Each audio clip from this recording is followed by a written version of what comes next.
And we are back here once again with another episode of the Cloud9 podcast, season 9, episode 21, as we are approaching the end of this season of the Cloud9 podcast.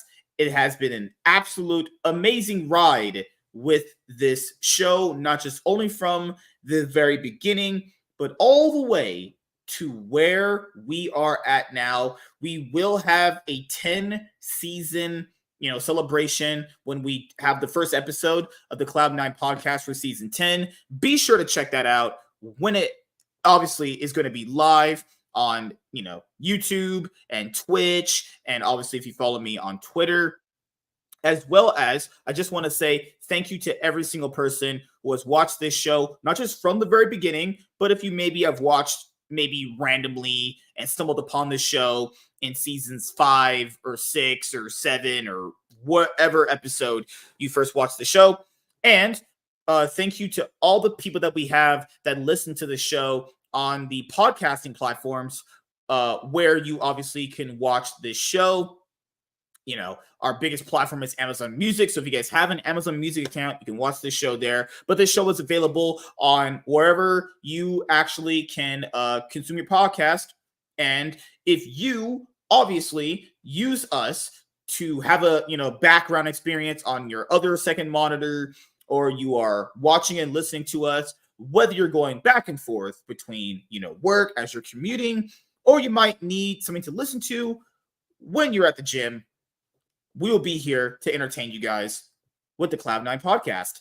And thank you guys so much for all these many years of support. And thank you to all the listeners we have on the podcasting platforms as well. In this episode, we will be doing our LCS 2024 Spring Split Team Tier List. Obviously, there's going to be some things to talk about because, as we know, there are some people out there that, don't actually scour the internet for a lot of information regarding some of their hobbies because they actually are just not on the internet like that. Most of the new information they'll hear about is generally based around when they see it in front of them. Like every season when League starts, there's always these people, you never 100% know if they're trolling. They're always going to be like, oh my God, Knight is on BLG. And it's like, were you not following the offseason? Then you also must think to yourself, well, no, not a lot of people do follow the offseason. A lot of people don't really, a lot of people are just mostly casual when it comes to a lot of their hobbies. So it's understandable if you don't know about a lot of the roster moves. But as always, when it comes to these shows, I have my co-host with me, Mr. Blanks. What's going on, man? How are you doing? I'm doing good, man. I'm just going over some deck lists I need to figure out for Saturday. For Yu-Gi-Oh! For Pokemon and Yu-Gi-Oh! Is I gotta figure out what deck I'm gonna do for Sunday. I'm stuck between Charizard and Gardevoir for Saturday, and Sunday I got Labyrinth and Fire King. I might go Labyrinth, but yeah. Also, I saw the Cloud9 video that they put out earlier today, like the 10 years that they've been doing it. Yeah. They've been dominant, man. They've been real dominant over the 10 years. They were, Cloud9 Hyper X at first, and then eventually they just became Cloud9. Yeah, not Cloud9, I think this year should be the best team, in my opinion. They should be the best team. There's no if, ands, or buts about it, you know what I'm saying? There's no other team I think that should be number one. No other team, my honest opinion. And there's another thing to go over later on, specifically regarding Cloud9. Before we do that, I know you guys all just celebrated Christmas, and I hope all of you guys had a Merry Christmas this past year in 2023. Hope you guys got presents. You got, Santa got some milk and cookies. Maybe you pounded out your wife. Maybe you thought about me when you did it. I don't know.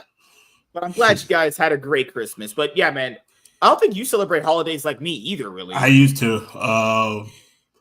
To me, once I found out what the real meanings were behind these holidays, I just stopped celebrating all of them together. I barely celebrate my birthday. Yeah, Like you they told me say, that. Yeah. yeah. If But I always told you the birthday is the one day I think you should always just at I, least you kind of know celebrate. why? You know why? Because it just reminded me. Another year, I'm like, eh. Plus, my birthday falls on the first of the month when rent's due. That's why it's Mm-hmm. kind of like I was like, Mm-hmm. oh, happy birthday! I gotta pay rent. Fuck. It's like shit. It's like that's why I don't like if there's people who have the same birthday as me. It's Mm-hmm. like and I'll celebrate with them, but I won't say it's my birthday Right. Mm-hmm. unless somebody it's anybody else's birthday. Sometimes I Right. raise my hand. Sometimes it really Mm-hmm. depends whose party I'm at.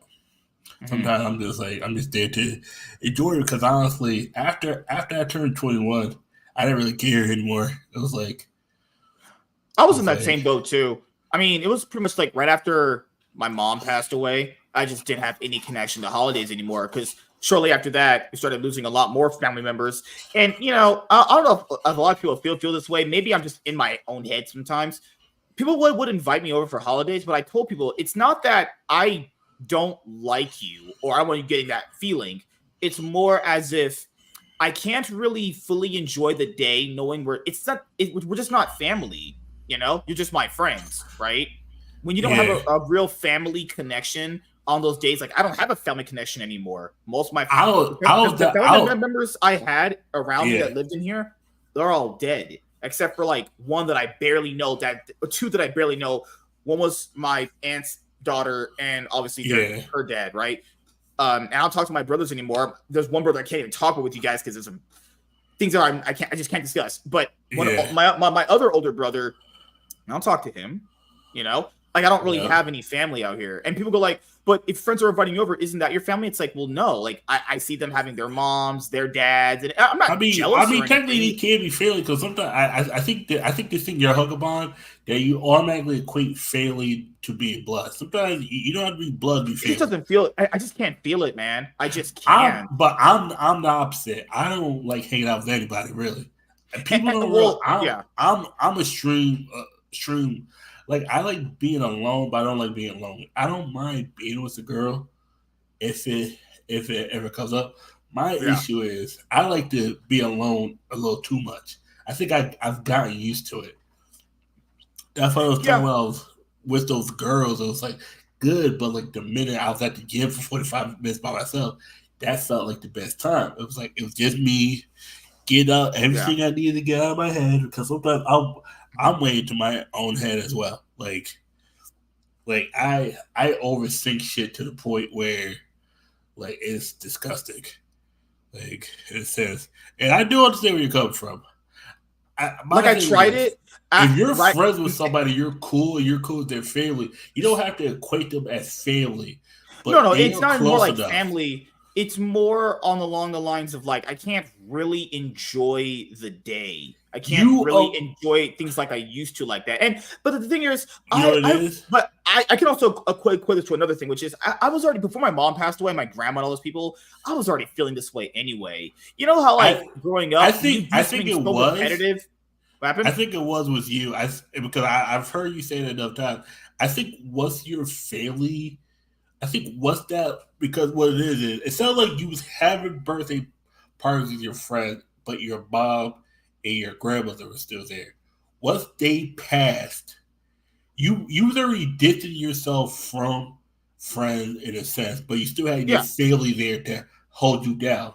Once they were no longer there, yeah, you mentally was you from what I've heard, you mentally like decompartmentalized that situation. I don't have a feeling anymore. Plus, I wasn't already hanging out with my friends on my birthday. That's why you kind of just yeah. walked away from it completely. That's from what I've heard. I was like, okay, No, no, it's you was true. That's true. because you told me you didn't really hang out with James on your birthday. You would hang out with him, but you didn't really hang out with him. It was just him, you and him, and maybe somebody else. But you didn't hang out with his family Mhm. Yeah. because you rarely say you hung out with their family. Yeah, so the big thing here is I don't have that like it's because those days are mostly prided on family. You spend time with your family, it's all Yeah, that family stuff. I don't really have one anymore. You know, it's just not the same feeling. You don't Also, have a blood family anymore. yeah. I think Also, you can. even before that, I was already like, it's probably shortly after I graduated. I don't know if people went through like postpartum depression of like graduating, because I will say this: having gone to school for a good majority of my life back then, it gave you like purpose. You know, you wake up, go to school. Now's your thing. Once I graduated, I was like, what do I really do? I just had no real purpose, because, well, you know, all your life is just kind of, I was like, it's over, but a big chunk of what gave you purpose is done. It's like a big conclusion. You have your graduation, it's fireworks. There's no motivation. You did between you graduating high school and you YouTube. There was a few years you weren't motivated. It was like, no. That's why I told people those 2 years when I would say that was the years I would say I was depressed, right? The most. YouTube and doing this like gave me, I wouldn't say purpose is probably a strong word. I would say it gave me something to strive for that I already wanted to do. Remember I told you I would go my. It did give me purpose. It did, in a sense, because it like gave me that original drive for something that I wanted to do already. Because I would go to like Jason's house and his mom would have like Ben Shapiro on when he was still living in California, right? I would just see him and I would watch like Asian Eyes White Dragon for you guys. Like, I really want to talk about my favorite stuff like the way they do. Like those are like big inspirations for me. And I was like, and one day, you remember that guy, that fat retard, Sky Williams? Remember that guy? Oh my God. Yeah. I mean, that, holy shit. One video he said, he was like, you want to make a YouTube channel, just go do one. And fuck it. One day I just said, fuck it, I'm doing it. And then, you know, the rest is history, obviously. It's just, you know, I just don't really care for holidays anymore like that. Even outside of like the actual reasoning behind it, I just really can't, man. It's just, well, once you do it enough, things just become so repetitive. You know, mine wasn't even doing it enough. I started watching a lot of like. You watch too many documentaries and the stuff, and that sours your experience. Not even documentaries. Documentaries. But my thing is, I've always known there was some bullshit behind stuff. That's why once I started, and my thing is, I was always a truth seeker. I always like, and this started all the way back with 9/11. I was the smart kid who was a little too smart, and I realized, okay. And this whole thing with George Bush, sometimes you don't need to be too smart. You need to be smart, but if the wrong people find out you're smart, you get Bill Cooper. Right. And with me, it was once I started realizing that what Santa Claus and Christmas was, what Thanksgiving was Columbus Day. I knew Columbus Day was always bullshit. I just wanted that I had a day off from school and work. Like 4th of July, realizing we shouldn't be celebrating 4th of July. It's like because the country technically never became free. It was still under. It became under the rule of London for the new Constitution of 1881, but that's a whole nother story. You got that one, the bullshit about Black History Month, why they put it in that month, that whole once you started like even for me, once I started figuring out the means behind a lot of this stuff, I was seeing her going like, bruh, why are these considered celebrations? You always found it weird how we celebrate Cinco de Mayo in America, even though that's a Mexican. The only reason I celebrate that because Hispanic girls like to get drunk and fuck, and I was like, oh, okay. I mean, ain't my fault. These Hispanic girls already like fucking, and you get them drunk, and thinking about you got some big old titty Mexican girls shaking them tits in your face, and next you know they got your diggity mouth. So it's like, okay, cool. It was like that. I apologize for anyone listening to this in their van with their 3 kids in the back. I'm just saying there's just certain holidays you're like, okay, it's like Halloween. Once I found out about Halloween, once I truly found out about Halloween. For that holiday, I like Halloween just for the aspect of dressing up. In its origins, I like nope.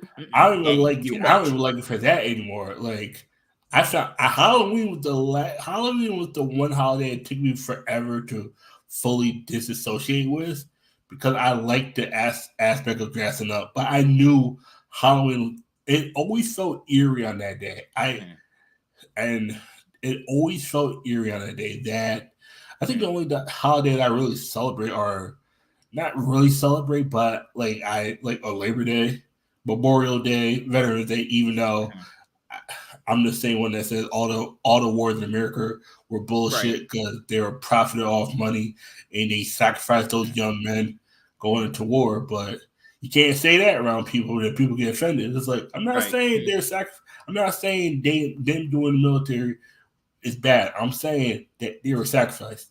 Dude, do you remember when Carlos got canceled from the League community? Yeah, like, I had people that DM'd me, and they were like, "Hey, man, I'm glad you spoke up about this on that episode with Warren, even though Sean was on some bullshit." Yeah, because I remember you asked me a week later on another thing. I was like, "Dude, I think it's bullshit." But then you remember I've asked you too. Do you think this could be do you think they use this as an excuse for something else he did in the past, and they find it wasn't even that loan? I think it was. As we know with esports, there are some really shady people that hate you if you are more successful than them, and people gotta know Carlos was very successful. Obviously, straight out the gate, he was very inspirational. People liked to look up to him. Yeah, he ran one of the most. Could you not believe LEC owners talking to each other, trying to go like, man, this motherfucker's always winning titles. He's always getting the best players.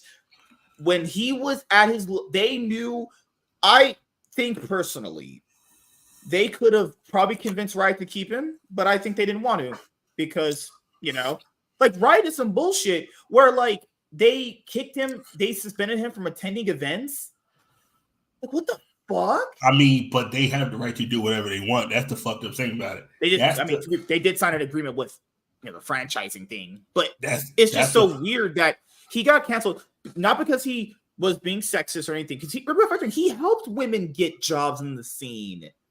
If someone wants you gone, they'll get you gone, and that's I think it was a conspiracy theory. I think it was a mobile like a coup with like a few other people. Had to have been. Yeah. I don't think Shox did it because I think Shox actually likes Carlos. She's been on his shows back in the past a lot. I think Shox likes Thorin and Monty. So I don't think she was an issue. Laura, I love Laura, but Laura going, fuck Andrew Tate. And it's like, Laura, you don't know shit. Come on, man. Laura's going to be the guy that say fuck Andrew Tate, but they get fucked by Andrew Tate supporter. I'm telling you right now. What happened the week after that? There was this liberal chick who basically had her life turned upside down when her husband ruined everything, poured bleach and all that stuff and wrecked her house. That lady was trying to get Laurel canceled for going on Thorin and Monty's show. I was trying to tell Laurel in that thread, I was like, hey, I don't know if you want to die on this hill, girl, because these same people, if you go on a show of people these people don't like, they will try to basically make you lose your job. She kept responding to this, Laurel, responding to the other girl. I was responding to her. I was like, what is wrong with Laurel going on a show? Just in general, because I am Germ. If you watch the guy, I'm Germ. He was like, "Oh my god, Laurel!" He was like, "Laurel went on a show with Monty and Thorin." I'm sitting there going, "Why is that an issue? She's there discussing League of Legends, which is her job. What the hell?" Oh, because Thorin and Monty are sexist. Give me an example. They couldn't give me one. Actually, literally, give me one, just one. They couldn't give me him. That's why you can't trust people in this industry. Could be. Dude. I mean, from how they talk, they sound like it could be, but I don't think they are. Yeah, it's one of those. You know how guys talk. There's a certain tone. If you ask them the right question, they're going to slip up and say something. Oh yeah, for sure. I don't think they are. I don't think they are. Like, yeah, I just don't because think we should be like readily canceling people for appearing on podcasts. That's stupid. And then also now, just to ask, what makes a sexist? Because I remember asking somebody this years ago, what makes a sexist, racist comment?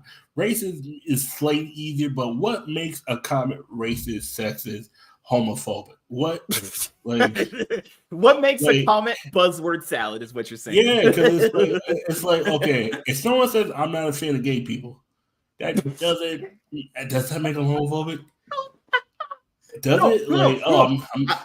I know you watch LS. Remember how LS was mad at Carlos for his comments about gay people? But it's like we try to tell him. I try to legitimately ask him. I always ask things in good faith because I generally try to have good discussion with people. If someone says they just don't like gay people, why is that a problem though? I'm just saying, like, why is that an issue? Can you not? Do you have to obligatorily like gay people though? I'm just saying. You don't. Why have to, you don't. I'm just saying though. It's the context of how you say it. Because I've always said it doesn't matter what you say, it's how you say it. Yeah, I agree with that. It's just more like I don't even think he hates gay people. It's more like it's just like anything you say against them is always considered bad, even if you yourself like gay people. That's why you can't have conversation with these people. They're just fucking lunatics, dude. They're just actually insane. Because gay people is different from black people. Because blacks are ethnic. Yeah. That's kind of hard to. You know the arguments where gay people we're slaves. Wait. What? Yeah, because it's like what? First of all, like with gay people is because the thing you can say about it is like I don't believe in same-sex marriage because and then it usually comes back to religion. It's like that happens. It's majority of the world. I'm not sure how much. I know a good chunk of the world doesn't. Fuck? Sorry about that, guys. There was an ad that was playing on my phone. That was a Laquisha. This was a Laquisha. You could tell. No, but it's so weird how a person could be like, I don't hate this, but it's not for me, and that still would get vilified. Even if you said being gay is whatever. But I'm not dating, dude. People would even call you like a bunch of words, and it's like that. That's why people gotta understand. Carlos, obviously, I don't think G2 canceled him because I think that statement that they made now was obviously just to appease the public, like you said last year. Because remember, he still has a controlling stake in the company. We know that because he said that, obviously, and they're still winning titles. I'm being honest here. I think he still has a massive influence on G2. He just can't really be a public figure anymore because of the NDK stuff. The thing is, a man got canceled, guys, in the community because he posted a video of him drinking and smoking with another person. He didn't assault a woman. He didn't say anything racist. He wasn't actually doing anything wrong. He posted a less than 10-second clip of him partying with Andrew and his brother. It's the reputation Andrew Tate had at that time. Yeah. And that's the sad part about it because Andrew Tate he wasn't in the best of lights with a lot of people. Even not for what he was saying, his business acumen, he had that, and that's the part that Carlos kind of fucked up on. It's one thing if you agree with Andrew Tate, it's another thing if you're hanging out with him.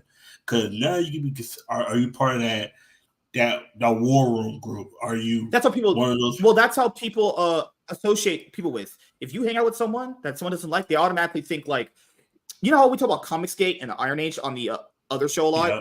So if someone from the mainstream thinks you don't like representation, diversity, inclusion, all stuff in comic books, they think you're Comicsgate automatically. If they think you don't like this stuff in comic books, you're Comicsgate. And it's like, wait, what the fuck?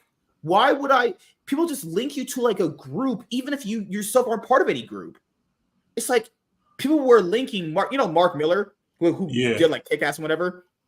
People linked him to Comicsgate, even though he said, I'm not part of any group. I just want to help comic book shop owners sell more books. Why do people do that, dude? Why do people always link someone to a group? And it's like, hey, what if I just think this because I just genuinely think this? I'm not part of any group. Like, people are so effing cringe, man. That's why cringe. And this been going on for millennia. It's like you get grouped into something when it happens with libertarians, conservatives, Democrats. If you think if you have one talking point that's conservative, then you're conservative, you're alt-right. And it's like, tell me now. But I know you guys want us to talk about League of Legends. So let's talk about League. Okay, so for the LCS 2024 spring split, the teams in the LCS have shrunk down, okay? Instead of a 10-team league, it's going to be an 8-team league. So people are asking, who are the 2 teams that left? Evil Geniuses and Golden Guardians are gone. So the only teams that remain in the LCS is 100 Thieves, Cloud9, Dignitas, FlyQuest, Immortals, NRG, Team Liquid, and Shopify Rebellion. So people are going to ask, who is Shopify Rebellion? Shopify Rebellion bought TSM Slot. TSM, who has been basically in League of Legends literally since its inception with Reginald, is gone from the league. So CLG left earlier this year, and TSM are gone. And with TSM gone, a lot of people are thinking, like, how is it going to affect the viewership? We'll get to Shopify Rebellion later on. But yeah, TSM is gone, and we still don't know where TSM is at. Don't you have the APB out for Tarzan still? Well, where's TSM, man? I got the APB out for Tarzan. Tarzan. Zika. Zeka, The whole this, LNG squad. the whole LNG team. Oh Freak my all that, god. man. I still got the AP or the APB out for Menace. Where the key at? Where Menace go after that Quite goddamn literally, T1 game? That motherfucker man, got beat by Faker with no hands. Faker chose Silas, Faker, who did was a nothing, crippled, and beat this Menace still man. lost lane. You got beat. Faker, who You was got beat by Faker. Faker, who quite literally picked an auto-loss champion in a matchup like that, steamrolled him. People forget, even though Faker picked a champion he should not have picked in that moment, he even won lane.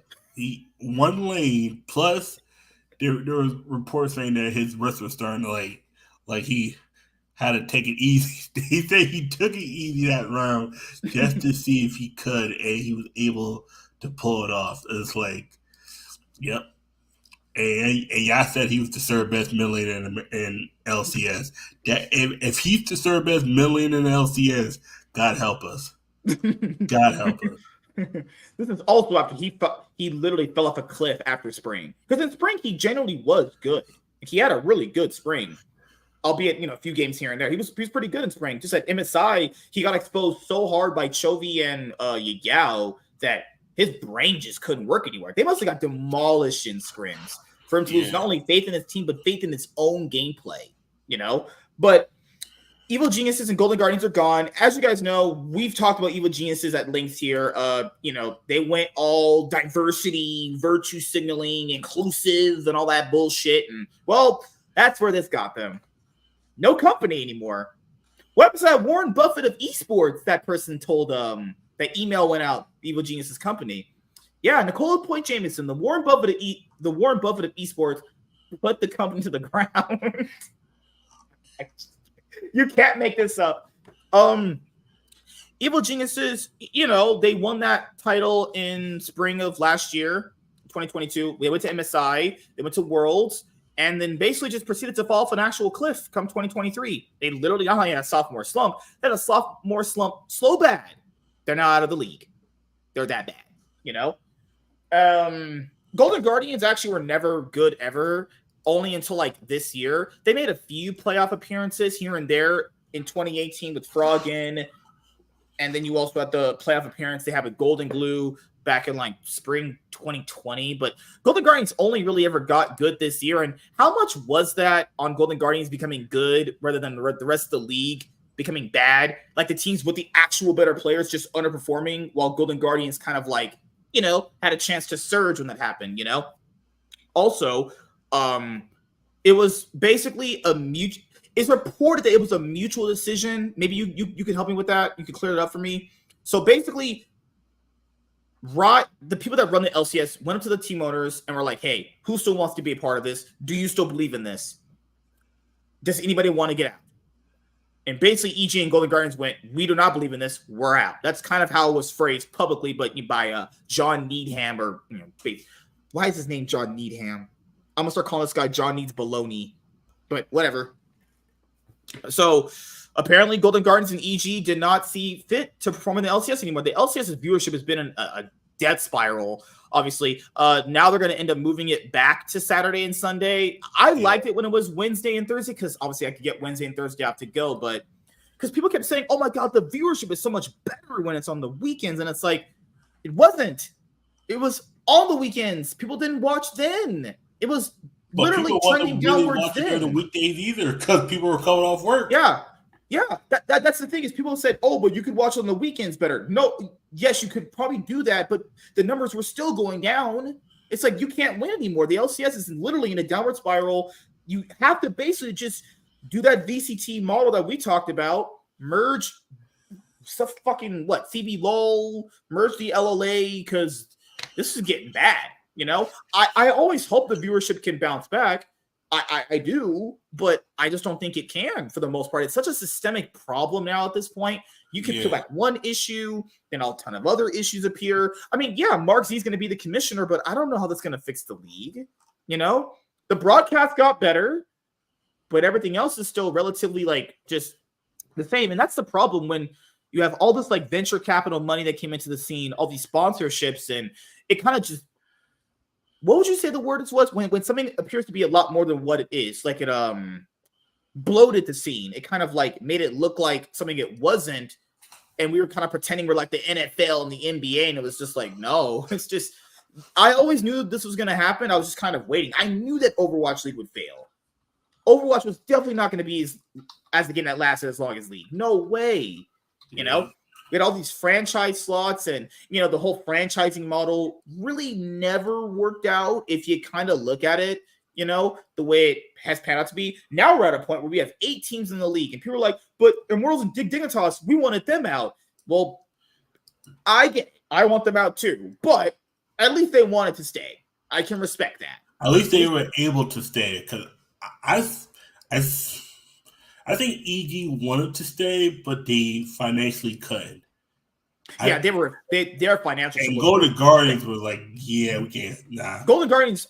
Let's be honest here, guys. Golden Guardians are obviously backed by the Golden State Warriors, and they had mentioned, "Oh, we want to go focus on basketball." Oh my God, they could literally do that at any point. They just didn't care for the LCS anymore. They didn't care about esports anymore, guys.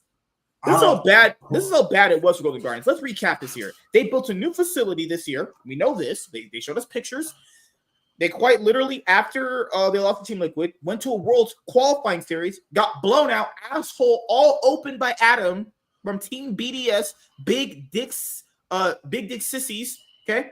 Asshole blown out. They made a jersey. They made a Worlds jersey where they got blown out in 3 games, and now then they just were like, yeah, we're just gonna be out of League esports. Yep. So, Golden Guardians and EG are out. I kind of want to say that's gonna suck for the league, but I'm being honest here. Golden Guardians have been bad for a very, very long time. It only had a decent run this year. EG kind of came back. Remember, EG originally were in the LCS at one point, but they got relegated. They came back. EG apparently spent $20 million or $30 million on a slot. They try to have a lot of splashes with certain big names and spending big salaries and stuff, but nope, they ended up crashing and burning. The Danny situation, man, I feel like the drama surrounding the league is a lot more interesting than like the actual gameplay itself, Yeah.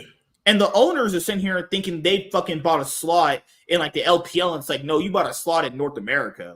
We trash here. We garbo. But before we move on to talk about the actual teams itself, congratulations to Nadeshot. He had his first child, actually. Congratulations, Nadeshot, man. So, he talked about, he gave that comment about being 100 Thieves' CEO. So, maybe he wants to go and focus on being a dad right now, which would be more than understandable, obviously. Yeah.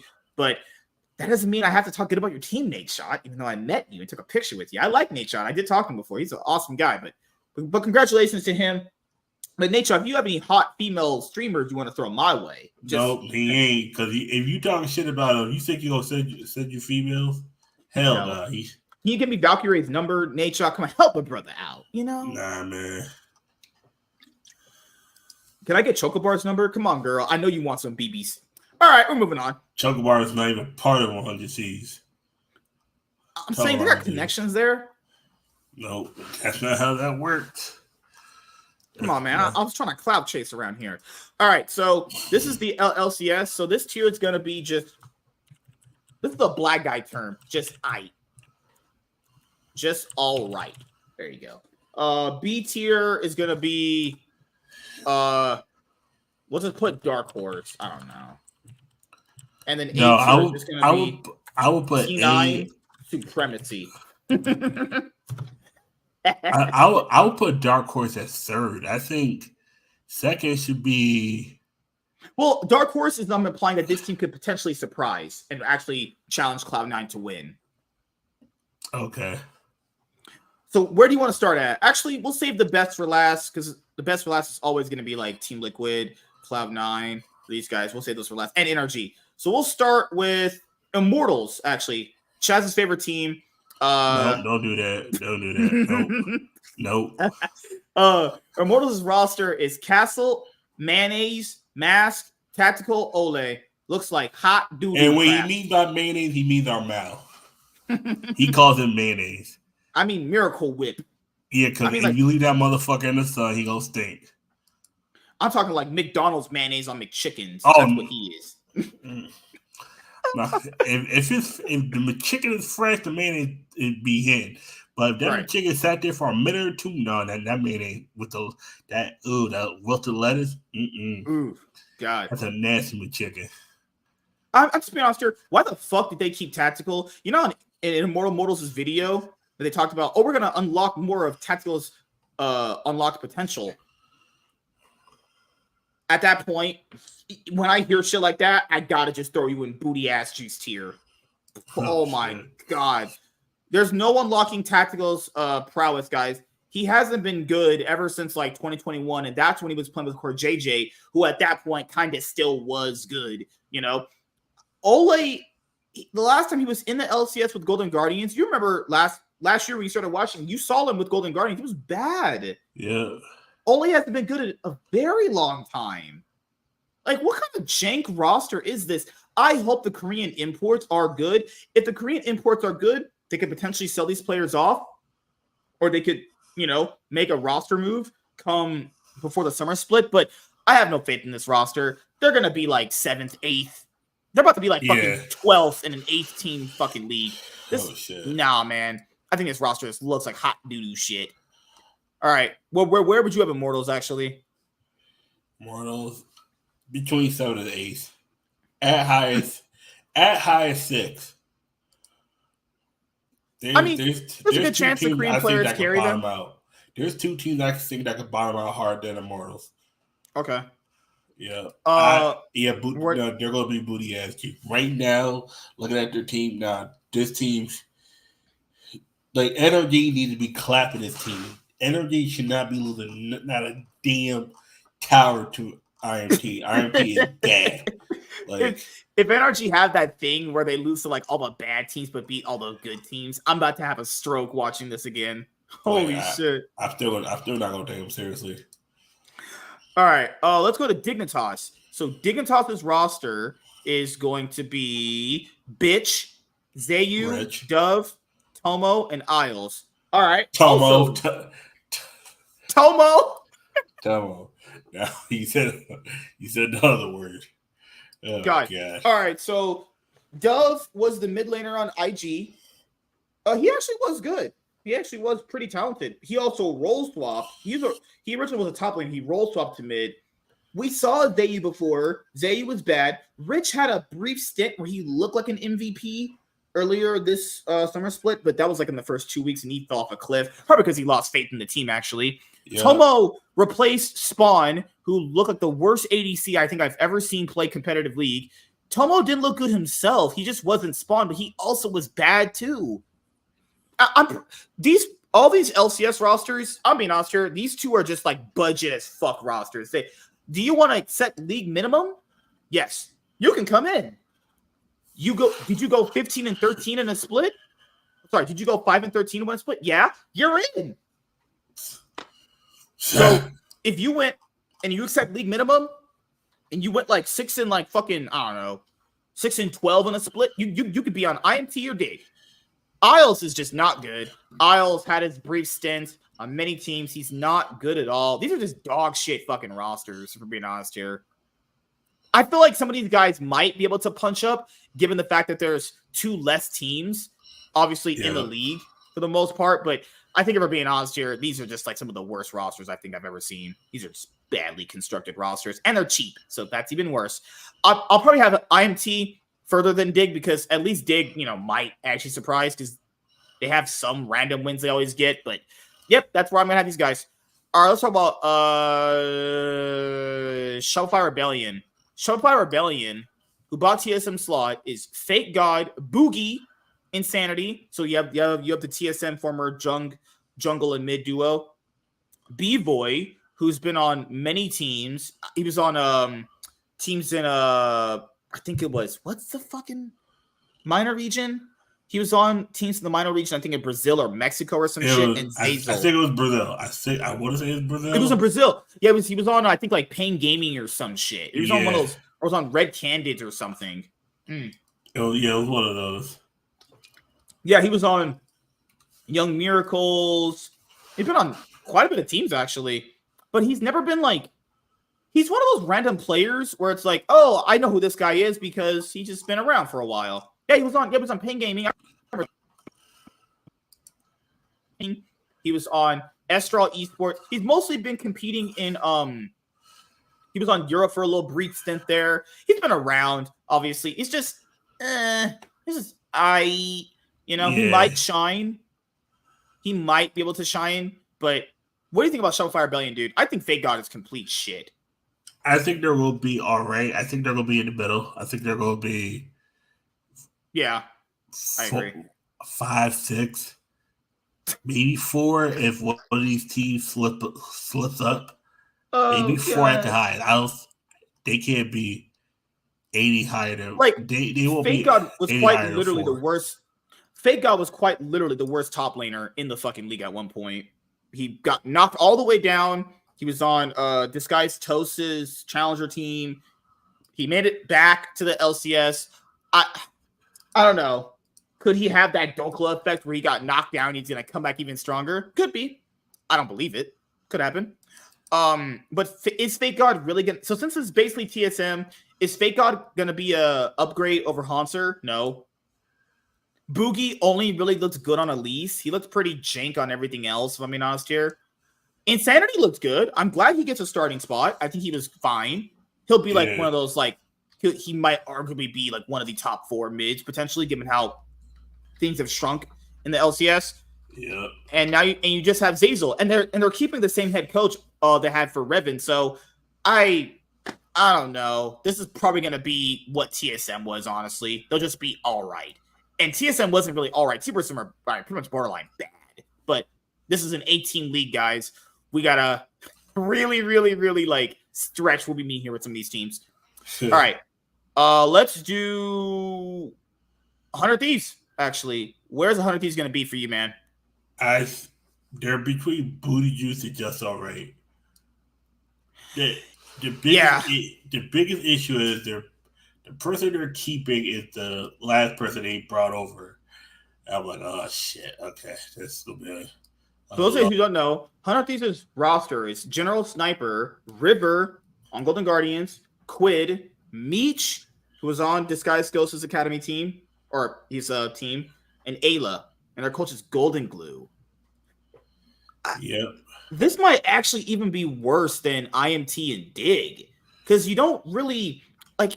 There's a very good chance they're better, but I think they're right where they are. They're going to be competing for like 6th, 7th, or 8th because they're relying on River and Ayla. Dig. Yeah, because Ayla has spurts where he could be a top 4 support in the LCS. He has the skills. His issue is he needs like the correct team chemistry and synergy to do it.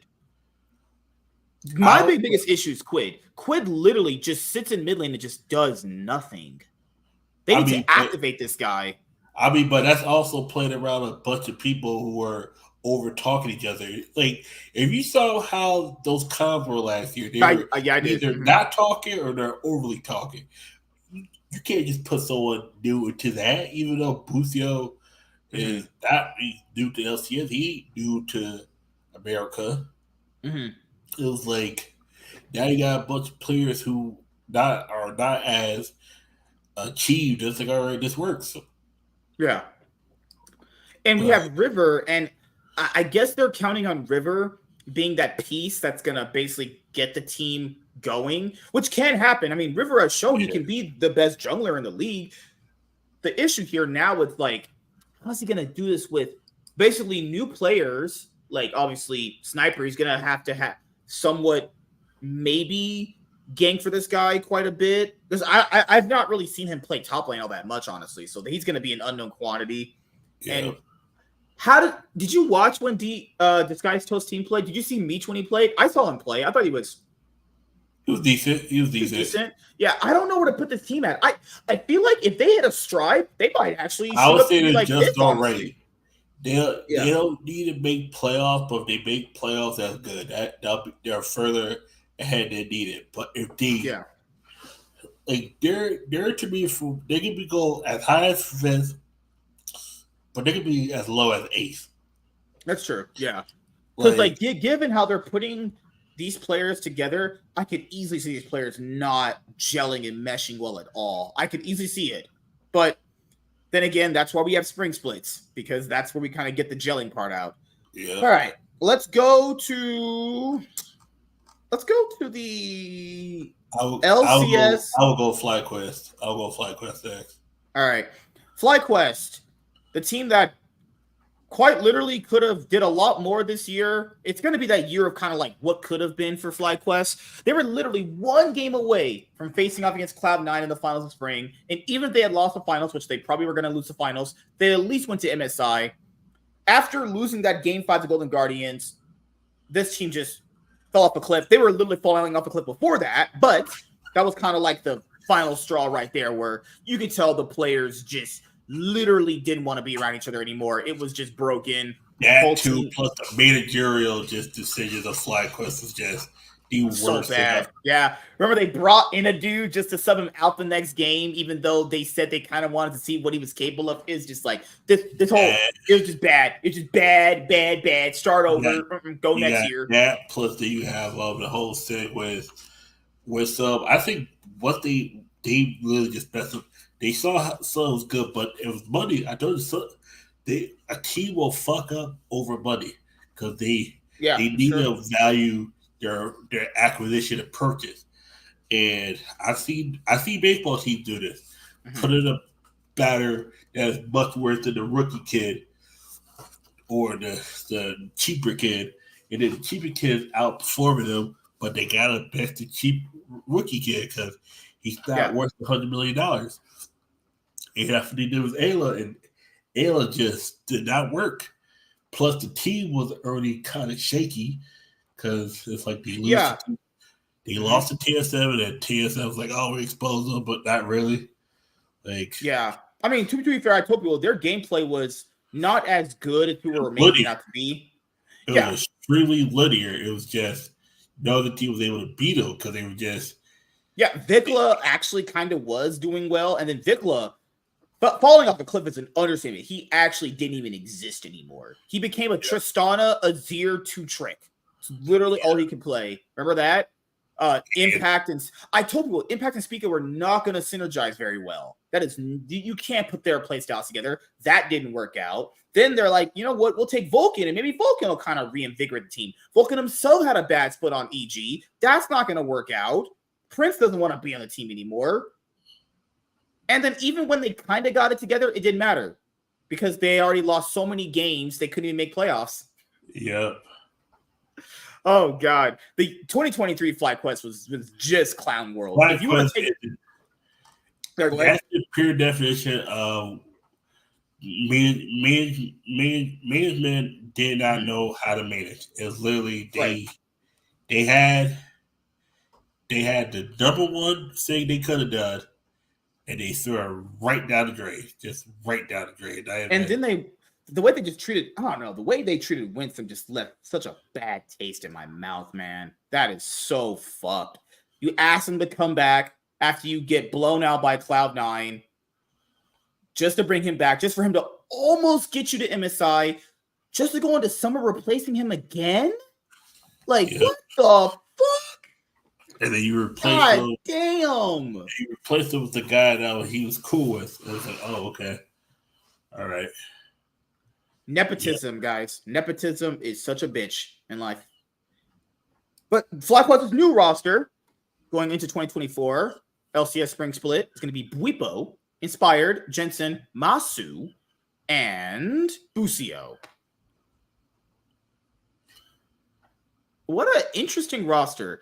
I have them, for me personally, as a dark horse, though there's going to be a lot of asterisks to this. I think Inspired is really, really good.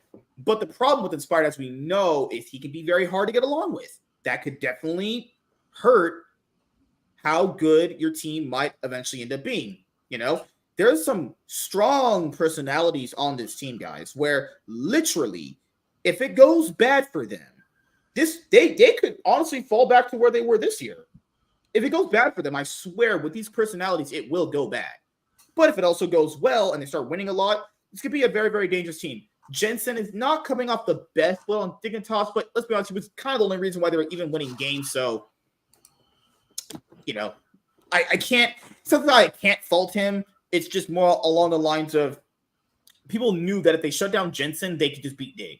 So now that he's going to have better pieces around him, how's that going to affect his gameplay? But even when he was on Cloud9 for that last one that he was on Cloud9, he didn't look that good either. So he's been kind of in the same boat as I would say Bjergsen was. It's looking like after the split, and given how bad he might play, I'll just tell him to wrap it up too. Because he's had 2 splits in a row now where it's like, man, I don't.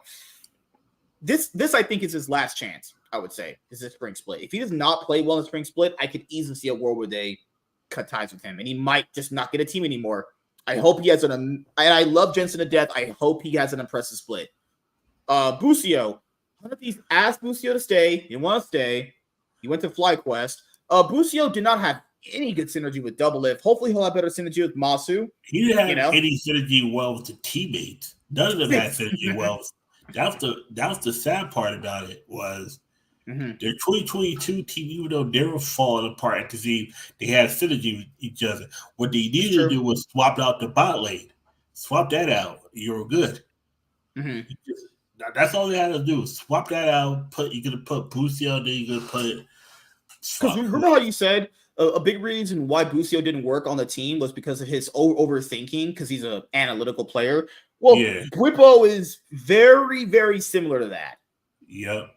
I got FlyQuest is just all right. The reason I can't see him as a dark horse because to me, a dark horse, if it was me, I would swap Shopify and FlyQuest. I think Shopify could be a dark horse. FlyQuest, to me, you can see them coming because of who their players are. I think I will keep FlyQuest a dark horse, for overall, but something about it. Something about to say that's why I had asterisks because if it all comes together, I can see them being very good. Yeah. But that's the thing is the last split Inspired played he was good, but for the latter 3 weeks, it was just looking rough for him. But then again, the whole team's a lot of the team dynamic was falling. It was basically just him and Jojo Pion, just carrying the team at a single point. So I want this team to do good. I want them to succeed as the players, but you can never really trust FlyQuest, man. Like, I'll have my dark horse right now, but I could easily see this basically being really, really good, starting out strong, and then basically just ending really bad if they get into a rut where they can't improve. Yeah. Let's go to Team Liquid. Team Liquid's roster is Impact, who was obviously previously on Team Liquid before a long time ago. They have who's been in Korea forever. And you have Pussy Ass, Yon, and Core JJ. Pussy Ass, okay. Do I know who Pussy Ass is? I would say Lennon. I'm sorry, APA. Hey, yo, okay. Yeah, yo. I like that. I would just have him as just all right. Oh, I just realized who you meant as Pussy. I did the acronym, dude. I'm so tired. I'm so not zoned out, but that joke went over, man. But I got it. You're fine. I would put T Liquid just all right. I'm being honest, man. What the fuck did they keep Yon and Core JJ? I know why. Because Core JJ has a massive say in the team. Let's be honest, dude. At this point, he's the one pulling for these roster moves because they probably love Core JJ. Oh, big facts. They gotta tell us guys, just don't Core JJ. Just exist. We'll do the rosters. Yep. Because guys, Core JJ, he's been running it down for a while. I don't know how he's actually at this point just stealing checks. At this point, he is stealing checks. Yon is just straight up bad. He can't play anything. Yeah. But if you're forgetting, this is just I know what LCS is going to look a lot different, but I'm saying just from the roster moves. APA himself is not really that good either. He has just always been perennially just bad to all right. And then you just have Impact, who I think is a very good top laner, but he's one of those stable piece top laners that can be very good in the right situation. I think this roster, I could see a world maybe potentially where they can make a miracle run to the finals, but I don't see Team Liquid winning any titles with this roster this year. I just don't see it, honestly. God, no. Oh, God, no. Fuck. No way, like, hell. The moment they told me they're not winning a title this year is when the moment they announced that Yon is still going to be on their roster. Like, fuck that. I like how they saw this guy's performance at Worlds and went, hey, my ADC can't even play Aphelios properly. Yeah, dude, you're in. What? Fuck. Man could barely lane properly. They're like, oh, he just couldn't handle it against the best players in the world. Well, if Teal go back to Worlds in 2024, it ain't going to be any different. He's just not a good player at all. So I honestly don't know, guys. I think they'll just be all right for the most part. Yeah, no, they'll be all right. Yeah, I think they're fighting with FlyQuest and either Shopify potentially be a dark horse. They could. No, they're not a dark horse. That's what I'm seeing. Like the stars aligning. Like they would have to literally align in front of my eyes for it to happen that way. But I just don't see it. I think they're gonna be seed coming. Like I think FlyQuest will be the dark horse. I think Shopify Rebellion is a dark horse, but that time would tell with that one. All right, let's go to our LCS 2023 Summer Split Champion. I was gonna say the N word. And I can't say the R word. Can't say the G word. Okay, so those words can't be said on podcasting platforms. NRG. I'll probably have them as a dark horse to win, but they might make a repeat of the finals. Honestly, they're keeping most of the same roster. NRG, the Ninjas running game. God, oh Lord. And they just upgraded their support with Huhi. So basically, guys, it's the same roster. They just swapped out Ignar for Huhi. That's it. So you have the reunion of the FBI Huhi bot lane around. Yeah. They can get along more in the bot lane, but we know they do not see the game the same way, right? So that's my biggest concern with the team. Palafox, Contracts, and Dokla all have proven that they can win a title. They can be competitive in the LCS. FBI showed that he can definitely win titles on different teams. The problem here with adding Huhi to the team is it could easily be a honeymoon phase with him, but when it starts to get bad, I'm just thinking in my head how bad it's going to be in their bot lane where FBI wants to do something, Huhi wants to do something else, and they're having arguments and comms. That's my only thought about the team. But other than that, they should still be one of the more better teams in the LCS. If I'm being honest here, it's probably going to be a rematch of Cloud9 versus NRG in the finals. If I'm being honest here. If there's anything less than that whoever did make it is burn his foot to the ground. If FlyQuest and NRG go to MSI, I actually just straight up burn the LCS to the ground because we are going to lose every game, actually. So I think, Palafox and Contracts and Dokla showed that they should have LCS bots, given their good Worlds performance. Honestly, FBI, I think, struggled at Worlds quite a bit, but that's pretty much it, honestly. They've literally kept the same people, so they could also fall in, but I liked how they made the one upgrade, so they're not running back the full roster. They're going to try and upgrade where they can and see if they can hit a higher ceiling with Huhi, which I think is good. And basically, as you guys know, an A tier is Cloud9 because they obviously have the best team on paper. On paper. They have the best mid laner. They have the best ADC. They are better than last year. I do believe they upgraded last year. It's true. Cloud9's roster is Fudge, who literally is stealing checks at this point, given how he was not that good in 2023. Was he? He was arguably still top 4. Guys, the LCS was absolute shit this year. That's not really an arguably top 4 in the league. There's only top 4 in the weakest league. There's only 4 good top laners. Like, arguably the 4th best in the weakest region. What the fuck does that even mean to you people? Actually, use your brain sometimes. Blabber, who's easily shown he can be the best jungler of the LCS. Gojopion, best mid laner. Berserker, best ADC. Vulcan is the question mark. He did not have a good year in 2023, so that's the only true question mark. We're going to go Vulcan. Yeah, he had just the recent year we saw out of him was not good. I will take this recent year too. The teams he were all were bad. I'm sorry, I can't take that and be like, this is actually Vulcan. If Vulcan can come back to his form, then they'll obviously be even more dominant. If he can just have if he can have the performances and the if he can have the what's the best words I can use for this right now? I'm losing my brain. If he can be as good as he once was on Cloud9, oh god, they're probably going like 15-3 on the split, for being honest here, or at worst 14-4.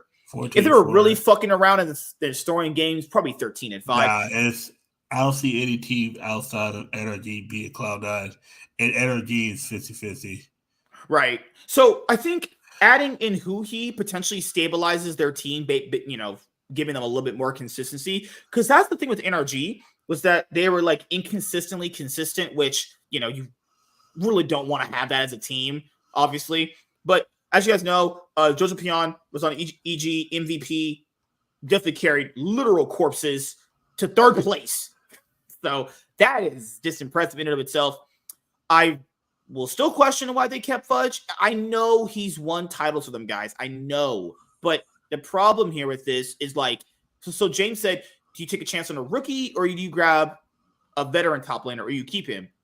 Honestly, if you've seen the peaks out of him already and you've seen how good he can be, you just go and get somebody else. What are you really seeing new from him, honestly? Who else do you take? Who else from the LCS? And the reason why I wouldn't pick him from the LCS at all.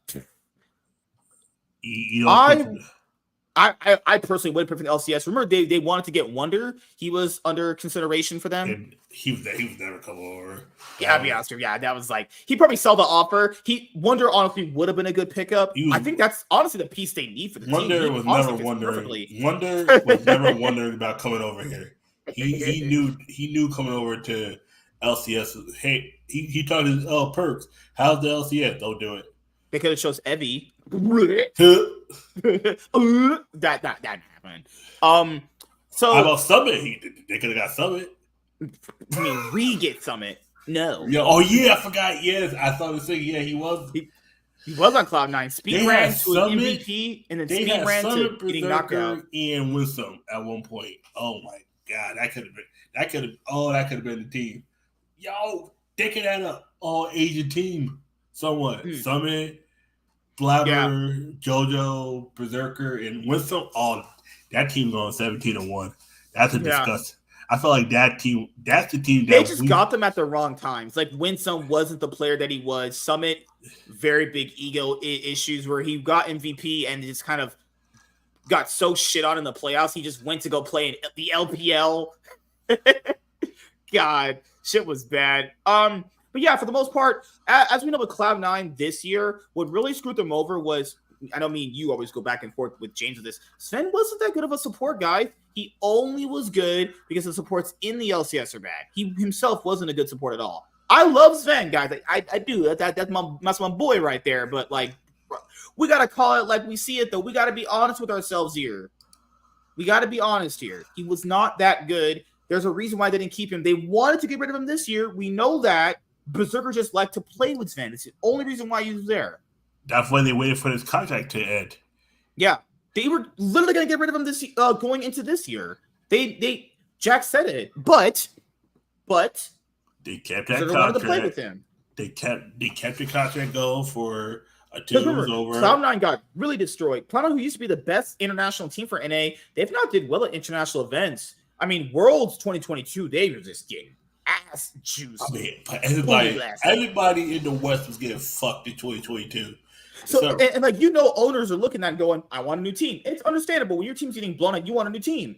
They weren't going to keep Jensen and Sven after how badly they were playing. There's no way. Jensen's issue was he was worth too much money. That was his issue. Yeah, his gameplay did not warrant the contract he was trying to, he was demanding. Yeah. Sven, we said he was a role swap. He was a role swap support or fill-in support. I told people if he goes up against any good support, he's gonna get destroyed. I mean, he was just getting absolutely destroyed at Worlds. And I'm glad Cloud9 stopped taking mid laners from fucking 7-Elevens. Actually, I thought you were about to say the other one was 11. I almost caught myself there. Woo! So yeah, we don't have fat ding dong top ramen cup of noodle eating fat ass of menace around anymore. Fuck that guy. That fucking dog shit ass mid laner. And this thing, Jack has to stop giving the players so much credits and like so much leeway sometimes. One reason why I'm Menace on the team, Blabber was the one where Blabber vetted a Menace through the agent. Remember the story? Blabber vetted a Menace through the agent, and that's the reason why they went with the Menace to try him out for the academy team first to see if he was going to be good on the main roster. So you can't trust the players sometimes when it comes to these things, but I get it. You got to give them that leeway, and it's Blabber, so it's like, yeah. If it's anybody you're going to listen to while putting someone on a team, it would be him. So, Chaz is now back after he threw himself out. Nah, yeah, my computer was on that BS again. Oh, also, we saw that Cloud9 Pockets episode they had, and my thing with it is I hate when people talk in broad generalities like this, but I get it because this is how like things are now. You have to talk in broad generalities other than going into like the specifics now. Where they said, Fudge, he may have had a bad year, but he brought in a lot of intangibles outside of the game. And then proceeded to mention nothing about what he brought outside of the game. Nothing. I hate when people do that sometimes. Not just them. A lot of people do that. They'll be like, well, this guy had an underperforming split. Why did you keep him? Well, he's really good outside of the game. Why? They don't ever say why. And the thing is, too, it's like, we're not like, it's like, oh, we demand answer. You're not. What's the word? I guess you're not entitled to an answer or something like that. You're not entitled to an answer. They can say whatever the fuck they want. It's like, okay. Mm-hmm. It's like the only people you got to answer to is the investors. The issue is, it's like, okay, but because basically, he's this key piece in our sales. Like, okay. But why is he still here? Like, yeah, the thing is, like, he could be a key piece of your team outside of the game, but it sounds like they're just at this point keeping it because of some sort of like morale or some shit. Because he's not performed good at international events, guys. I'm sorry, winning titles at this point for Cloud9 is like, okay, we're gonna win one of the 2 titles a year at this point. That's almost just a guarantee at this point. I'm not saying it's always gonna happen, but it's likely they're gonna win one of the titles and go represent NA at international events. He's not played good at Worlds, and if you say he did, you have his cock literally in your mouth, and you're blind at this point. It's down to your esophagus, and your eyes have rolled back. He did not play good at this Worlds or MSI. He didn't play good at last World. The only year he was ever good internationally was his first year in 2021. He's been bad, guys. Let's be honest here. He's not been a good top laner internationally. But he's been one of the best LCS top laners. That means nothing. I mean, it does.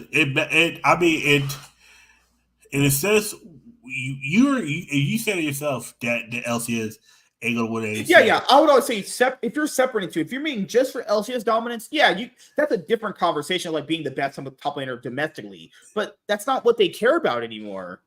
They're gonna win a title. That's still meaningful. You don't want to just straight up lose finals. Yeah. Because that's just people go like teams would rather lose finals. No. Have you seen videos of teams lose finals? That is devastating to people. Yeah. I hate when people talk like that because you can see in the videos how much it breaks people losing big finals matches in front of people. You don't just go up to a final and just go, oh, we're probably at World. Let's just go and grief the finals. It's like, no, you don't do that, But obviously another conversation for another day. But unless you're T1. Unless you're T1 and you just beat the shit out of everybody at this point, Yeah. Man, you let everybody else beat Genji and then you win World. Ain't that a bitch? T1 are like, you know what? We can't beat Genji. We'll let you guys beat Genji. you know that's the fucked up part, that if Genji would have got to the final, I'm not saying Genji I think T1 still win. That's my opinion. I think T1 still win. But that's what I would say. Because the reason why I would say T1 win is because Genji had such a bad meta read against BLG. They actually thought Akali was a legitimate. Look, Akali is a legitimate pick to Orianna. The problem here is that the way Chovy was playing, that looked like that shit was just picked out of fucking Bronze 5 solo queue.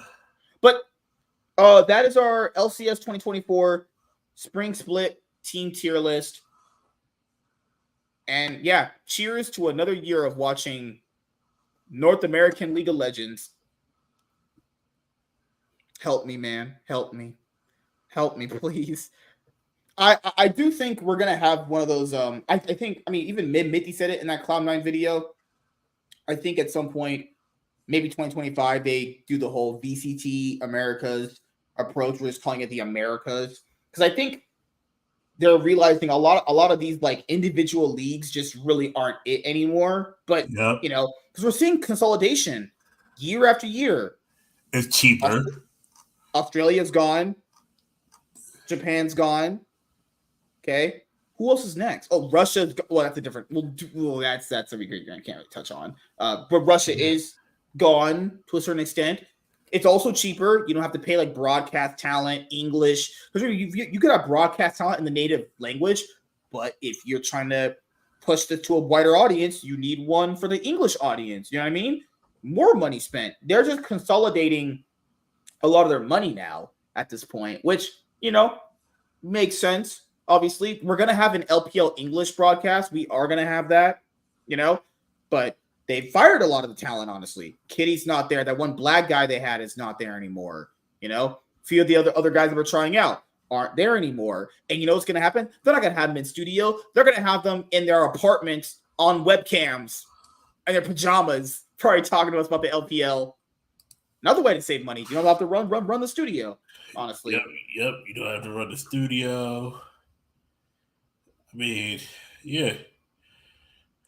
Wait a second, but where are the teams still in the studios, or the teams will be in the studio? They just cast remotely. Okay. I mean, I get it. They like to be in the, it's a whole different feeling being in there yourself. I fully get that, but this is Riot here, and they've been making cuts here.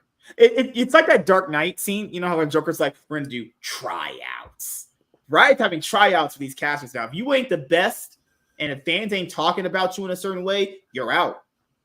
That's how it works now. I mean, they've just been making things so much smaller. I swear, by 2025 or 2026, there is going to be a big reset when it comes to a lot of these,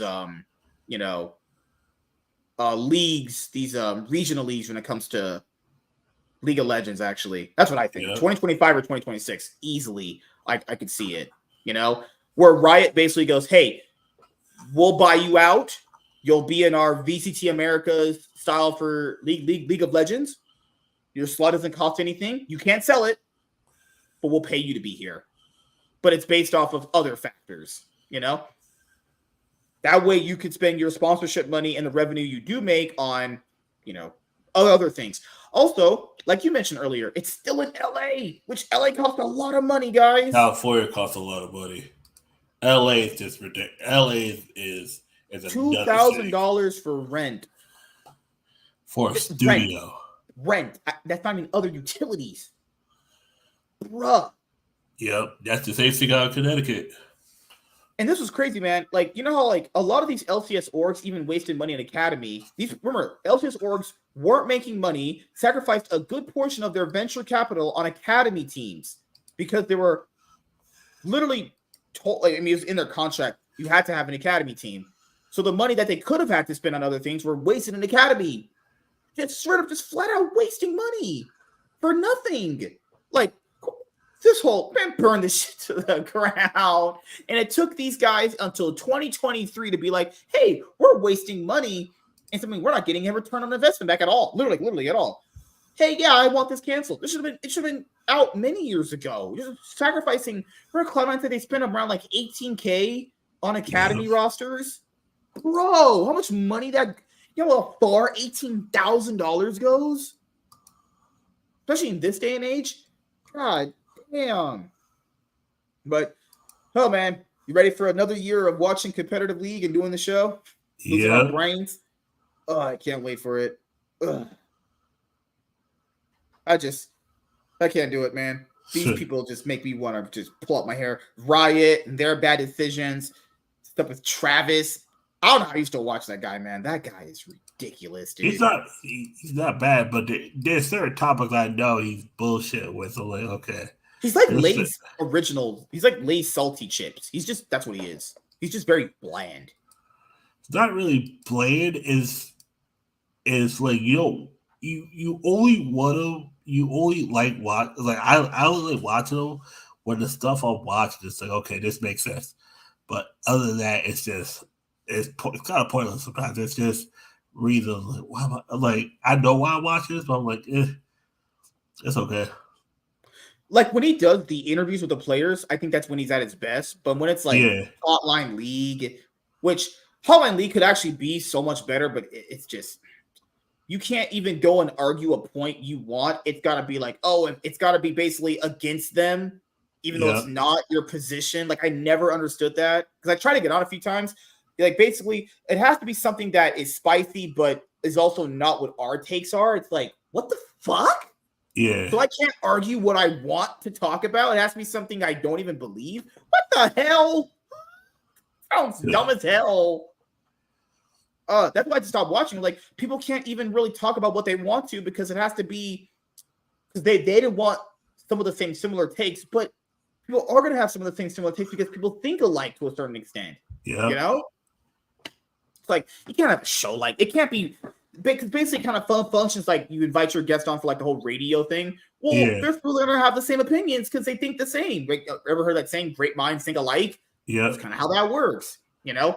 Who's gonna be his host now that Mark Z is gone? It's gonna be that other guy he had on for his off-season videos. Yeah, that guy who was on he was one of the Academy casters, actually. Yeah. That guy Arch Goyle blocked me on Twitter because I called him a fucking virtue signaling simp for Nicole. He tried to literally absolve Nicole of what she did to Danny because he said it was a systemic issue. Oh my God. All right, dude. All right, go fuck yourself. I mean, it could have been systemic within EG, but honestly, to me, I think that was just I think that was bad management from.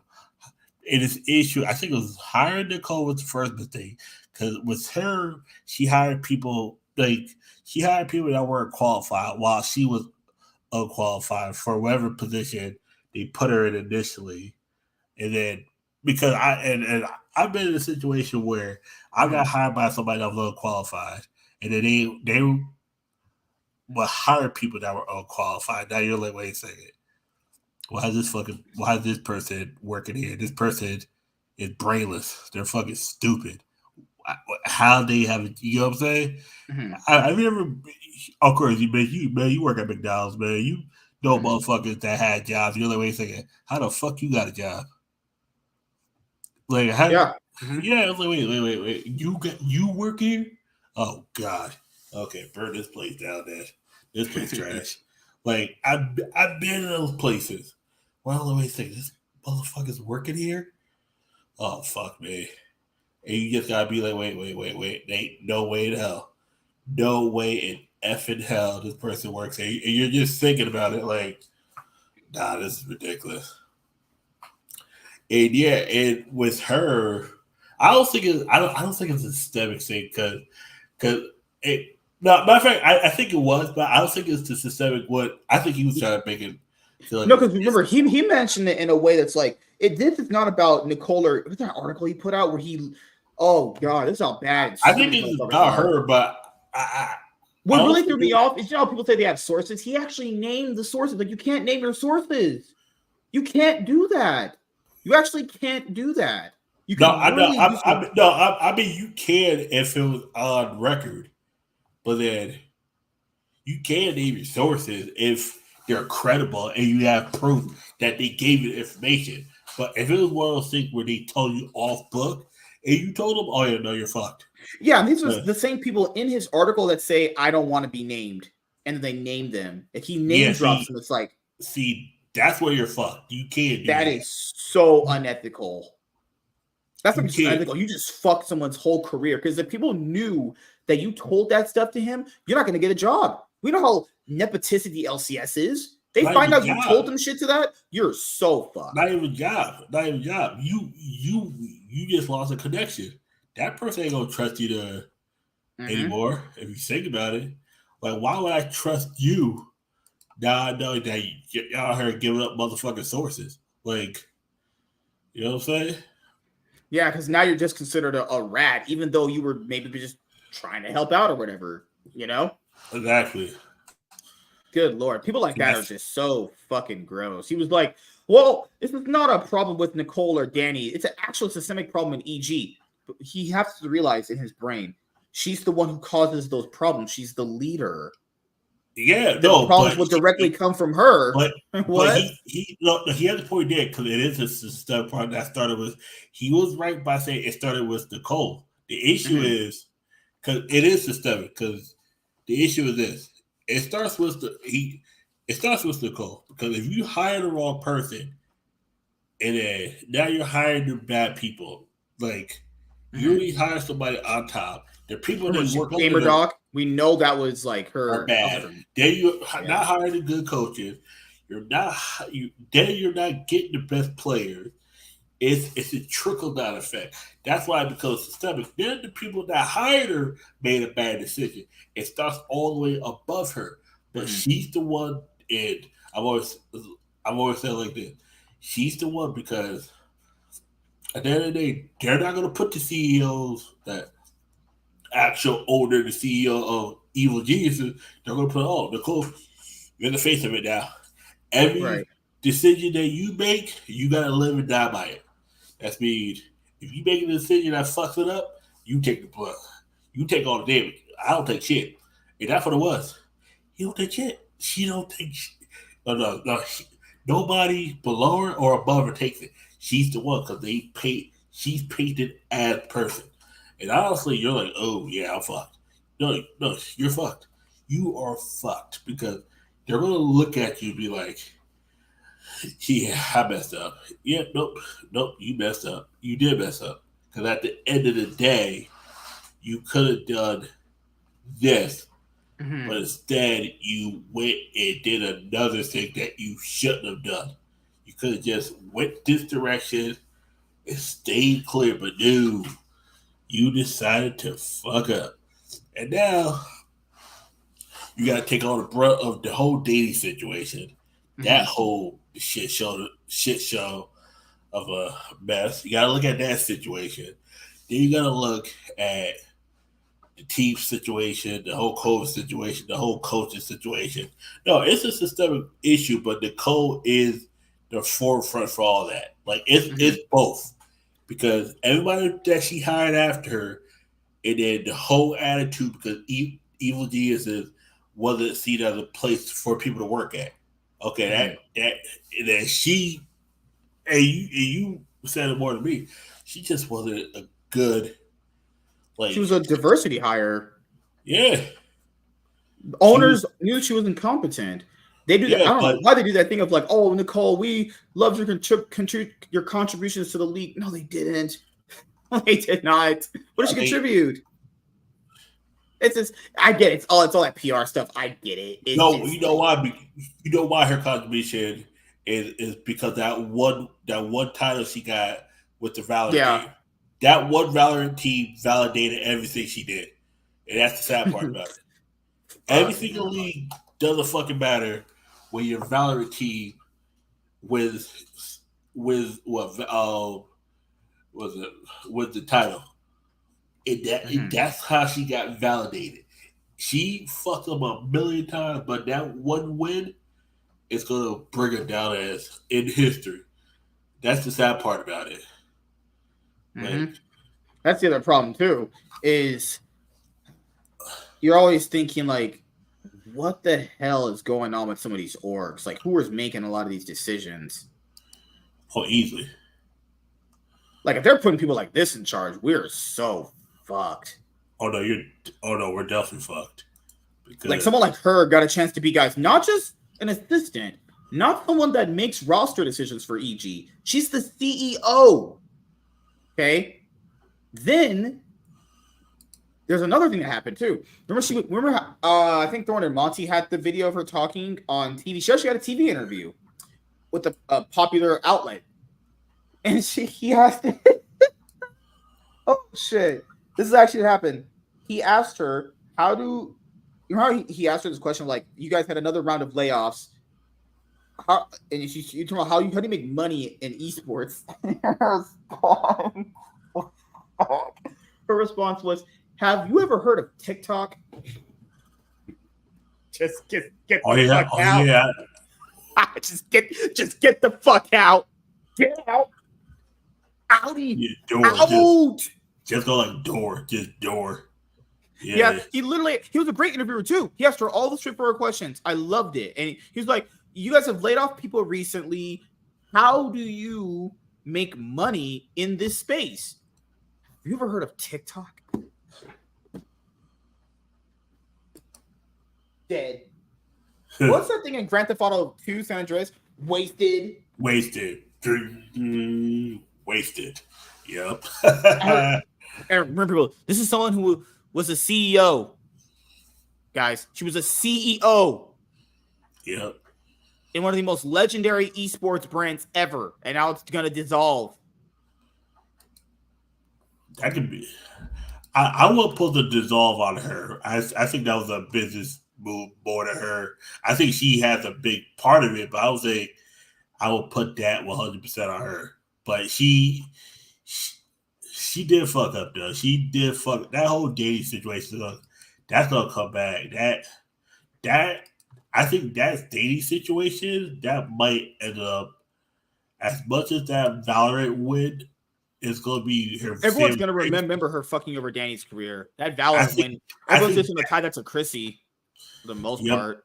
I think that's what's going to hurt her career more. I think that whole dating situation is going to kill her.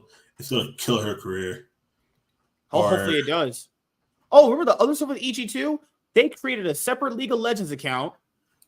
The motherfuckers barely get any views, any reactions, any interaction on freaking hell on their YouTube channel. Their creator collective was a fail. That creator collective was that whole thing of like esport orgs would hire like content creators to do stuff. That didn't happen at all. Didn't happen. What else ended up happening? I'm pretty sure this person blocked me. Please block me. Dang it. Block. Why they didn't block you? I wanted them to block me. I said the most heinous shit to these people. I can't say it on these platforms, right? Because I would be banned. But oh shit. It's just holy crap. So EG were just a fail. A whole entire fail. Yeah, I feel you. They fucking their Twitter accounts all bottomed out like trash. Creator Collective sucked. They treated their players like crap. They lost their Dota team. They treated the Stewie situation. The CS:GO stuff is laughably bad. Do you guys know that when a caster shit talked EG, that gamer dog bitch had the nerve and audacity to tell? She emailed ESL going, "Why is your caster picking on our team?" Oh God! Out! Just get out! Get out! Yeah. This org was run by retards. Oh shit! I can't do it. Oh God, this is a troon. Oh God, the big tits. Oh Lord, kill me. All right, so anything else you want to say, man, before you close out? Actually, man, I'm not surprised by what went on with EG and all that. I do think Cloud9 is the best team. I hope they are shown to be the best team because I'm one of those who doesn't have faith in NRG. I think they got on a hot streak last year, but I don't think they're going to replicate it this year, in my opinion. I don't know. I think they'll go through the same similar struggle that 100 Thieves went through after they won their first title. I think they'll still be good, but the problem here is I don't think they'll be winning anymore. That's what I'm saying. Or I think if they do win, it won't be this split, and it'll also come with a lot of like growing pains. Usually, I always see that in teams that win a split and come into the next one. They usually have a lot of growing pains, whether it be how to get better at or how to basically evolve their play style to the point where like also you got to think about like in the middle of the split when there's not much going on, like do you try out different comms or how scrim's going? There's a lot of things actually, man. But this year we're wrapping up here. We're going to be on 10 seasons very soon, guys. I got my new I got my external hard drive. So yeah, the Iron Man podcast is going to be on podcasting platforms more sooner than you think. Just getting prepped for that. But for right now, you guys have the Cloud9 podcast, and go binge the Nightwing podcast episodes. If you guys haven't already, there's like 268 episodes of that alone, but up until I get the up until I get the Iron Man podcast ready for you guys will just basically just, have this one right here for you guys. I know you guys really, really enjoy it. What are you gonna do for New Year's, man? You gotta work? No, I got the New Year's Eve. I got a tournament, hopefully, that runs. You think people are actually gonna show up? It's online. That's why I say yes. If they don't, I don't care.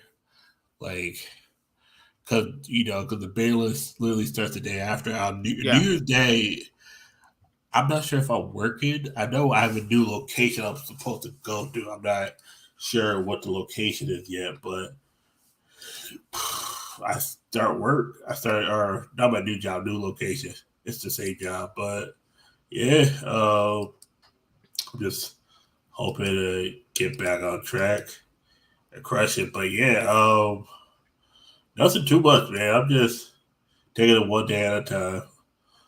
Yep. How's the YouTube stuff gonna go for yourself? It's going well. You put out a new video, didn't you? No, not yet. I was supposed to. You used to put out shorts pretty consistently. I put out shorts. I got a video coming out. How did the video you did also blew up too? It started out pretty decent, and then it just started skyrocketing. Yep. One video I did have, I was supposed to put out today. Something happened. I'm gonna re-upload that in a few days. Yeah, okay.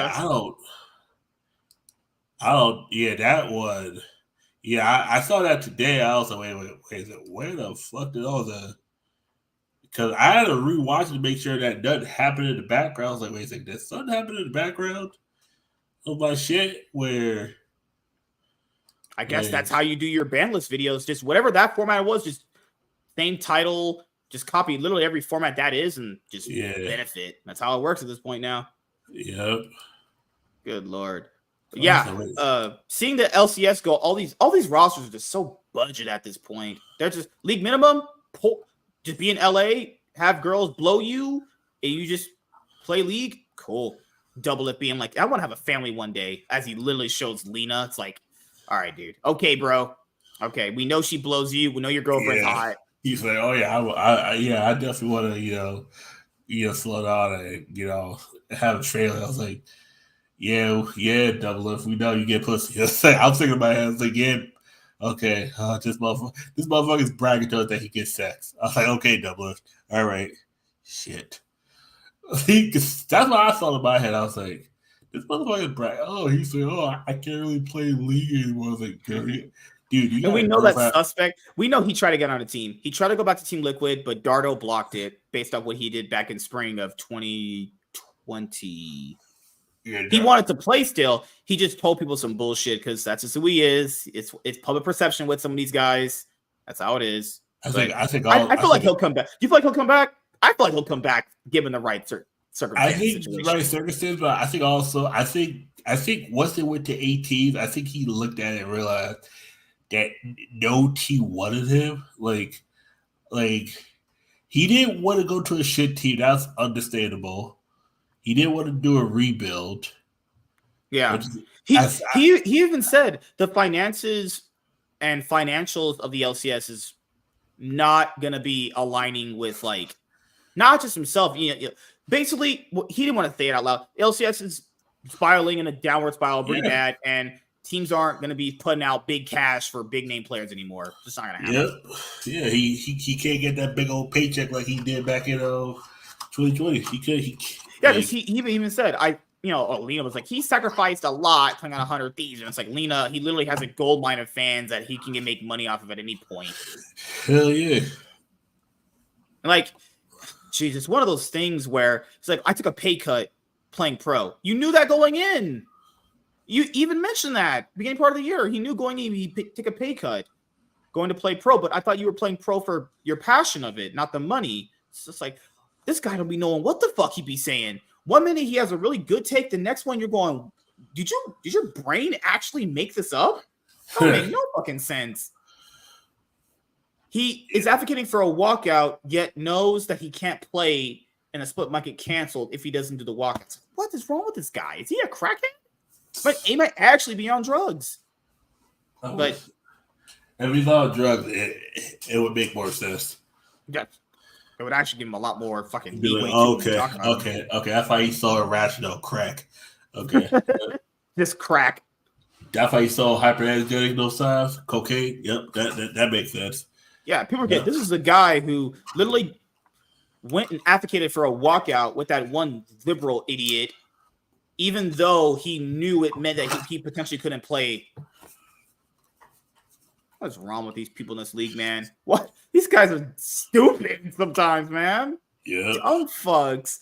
These players are like, yeah, we're mad because fucking our academy friends don't have jobs anymore. What about the 10 players who pretty much lost their jobs when EG and Golden Guardians were out? There was no walkout because of that.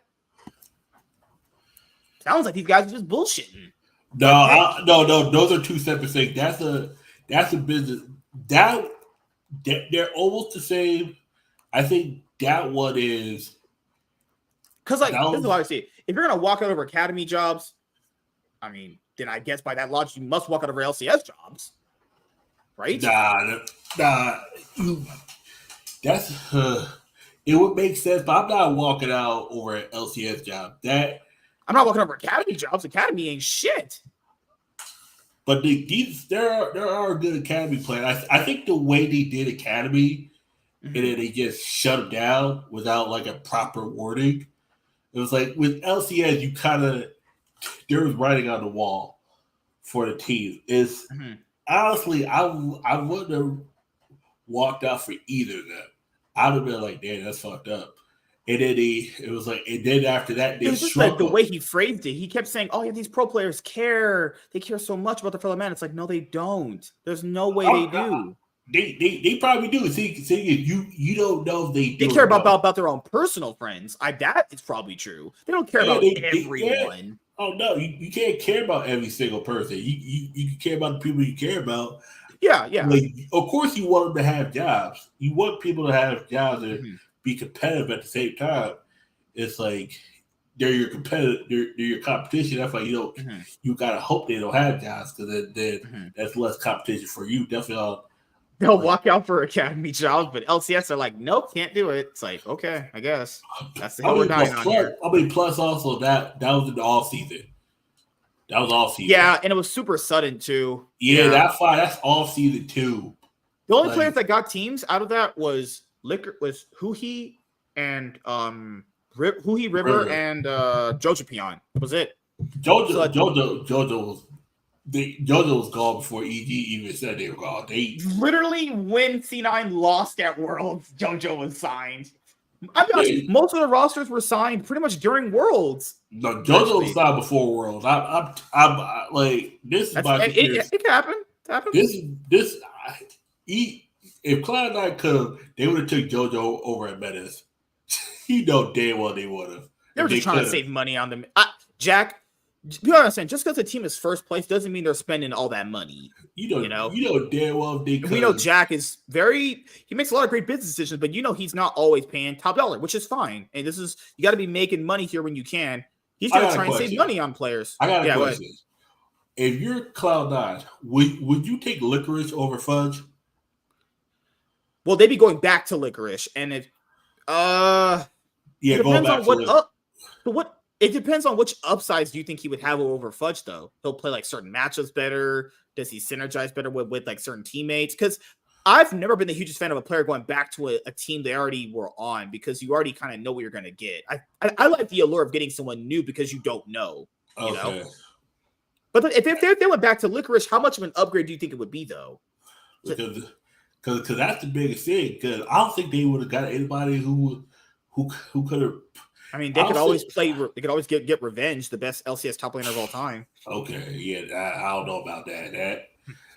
I remember who the fuck that said that last. Oh, EG said, "Oh yeah, Revenge is an upgrade over something." Okay, that's how I knew they was. I was like, "Oh, okay, okay." Writings on the wall for this org. Okay, yeah, okay. Because you and I said that, I was like, I don't see EG crumbling, but I realize, that makes sense. They got 4 shit players, or no, 3 shit players. Unforgiven, and JoJo out here, goddamn coughing his lungs up. This motherfucker out here playing with one arm because he was sick, and just like they said, because when he caught COVID, he said half his body was like hurting because it was like he couldn't. I was like, shit, and this motherfucker was dead half the time, and he stood a bit. That's how you know this team was trash. During the summer split, he caught, what was it? Did he catch COVID? He got sick for a bit, right? In the summertime? For EG? Oh, no, spring. It was spring, remember? It was when a Menace chose Tryndamere against him. It was that same week where it was a Yone versus Tryndamere matchup where you could play Tryndamere mid, and they all revealed they had all like COVID. I'm like, oh, because they were playing at home, remember? I was like, bruh. Oh, no. That wasn't COVID that week specifically. Jojo Pion got sick. Okay. Jojo Pion had COVID first. And then that's when people were ragging on them, remember? Because they said, well, if JoJo's sick and he's asking for the week off, you didn't do that for Danny. Remember that? Oh, they gave Jojo Pion the 2 days off. They didn't give Danny the days off when he was asking for. Oh, okay. That's I remember that. That makes more sense now. Because, this motherfucker was dead. He got a dead course into playoffs. That's when they played Ryoma. Yep. Oh, Rayo, good lord. People were like, he's going to get back to the LCS. Yeah, no. That's not how that works. He's failed a little too many times for people to take a risk on that guy anymore. And then that summer split. I knew the minute EG was out, they was like, JoJo's gone. He ain't come back to the show, or I would. I would not come back to the or. I'm like, and Cloud9 you knew Cloud9, if they come, they would have like kicked the Menace off right there and then and had JoJo for the finals. JoJo was preliminary signed by Cloud9. JoJo would sign the moment they went and boot camped at Worlds or some shit. Oh, yeah. Oh, what they lost to T1, they already knew. Oh, wait a second. Our ability is super trash. You lost to an auto-lost champion, to a faker, I mean, of course, losing faker is a blessing. I mean, no matter what, it's faker. But then you lose, this motherfucker chose a silence into a champion that's going to do nothing against you. Does nothing in lane, it still beats you. Mm-hmm. How do you get beat by a person who's not in lane half the time, still outlaid you, and then they don't kill your ass? They got no kill. You got no kills against them. You got 2 towers. All they got was 2 turrets. They were 2 turrets away from a perfect game. And then people was like, oh, and then there was people in the Reddit was like, oh, but I think a Menace was upscale. I was like, nope. See, I will fight for Fudge for staying for one more split. I will fight for Fudge. I don't know why I keep saying Judge. I'm saying about Aaron Judge for the Yankees, but I will fight for Fudge for staying for one more split. A Menace should have been gone. The minute they got kicked out of the Worlds, he shouldn't have even been back out of play back to America. They should have just kept him in Korea. That's just my opinion. In my opinion. Because honestly, when you lose like that, it don't matter who it was to.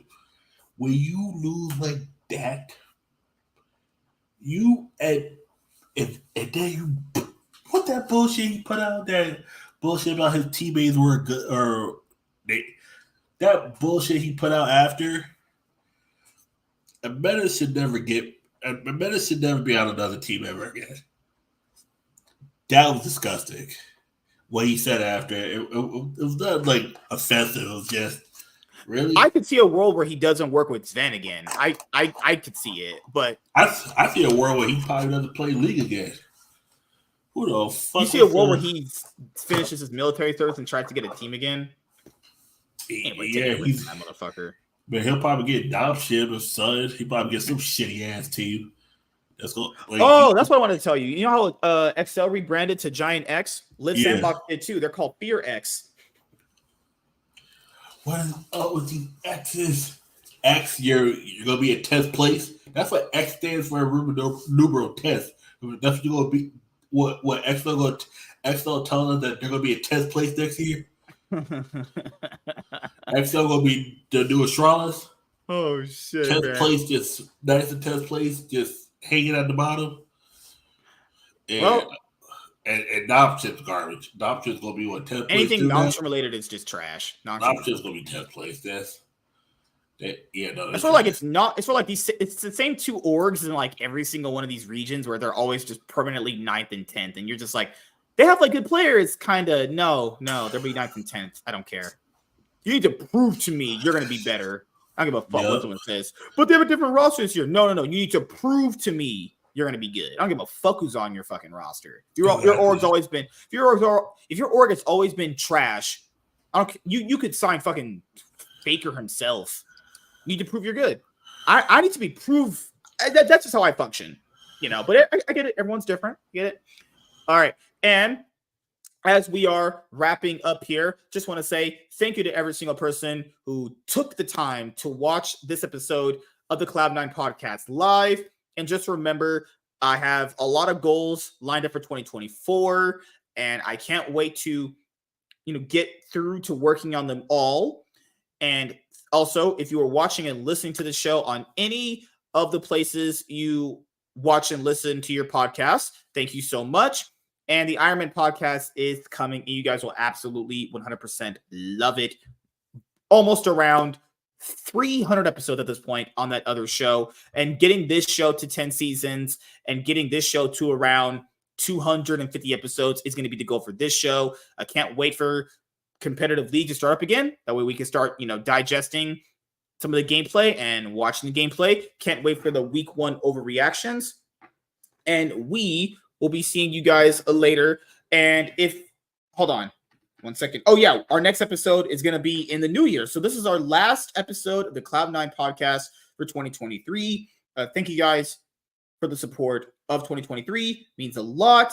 And we'll see you guys with another episode of the show on Sunday. I don't know if Chaz is going to be here Sunday. I'll be here Sunday. Because... Oh, yeah. So our last episode of the show is going to be on Sunday this year. New Year's Eve, bitches. New Year's Eve. So we'll be here on New Year's Eve. Who knows? We might just spitball, talk about how much I got blown by Amaranth. I don't know. We'll see how it goes. Yeah, he out here getting blown by Amaranth. I'm getting out here blown by a Mexican. You just want that taco in your mouth, don't you, weirdo? Hey man, you can sit on my face. Yep. Okay. So I stand corrected. We will have an episode of the Cloud9 podcast on Sunday at 5:30 p.m. PST. It'll be literally the last episode of the Cloud9 podcast this year. It's crazy how it's just ending on episode 22. You'd think with the season finale, it'll end on like episode 23, but it's fine. Thank you guys for the support. Means a lot. Iron Man podcast coming. Consistency goal. 2024 goals are going to be put in place, and you will be getting more league content from me when the season starts, obviously, and even before that, I have some league videos I want to release to you guys. See you guys on Sunday. As I always say, if you want to watch on YouTube, Master Swag King, subscribe to me there. Watch on Twitch, C9 Master Swag King, Rumble Master Swag King, and follow me on Twitter, C9 MSK8. And this guy's black. Yeah, I'm black. What up? God damn. And how much do you want to eat out Lennon's ass and taste that brown shithole she got? I don't know about that, but hey, man. This girl's crazy. This girl's like, you're going to eat my ass and you're going to move the beat of my hand. Like, what the fuck? Yeah, she thought that you, because she ain't saying that to me, because I'm gonna flip you all over like a quesadilla. Oh, God. Flat and damn, I'm gonna shut up. End the show before I get myself arrested. See you guys later. Like, comment, and subscribe. Most of all, enjoy. I am MSK, Master Swag King. We're signing out.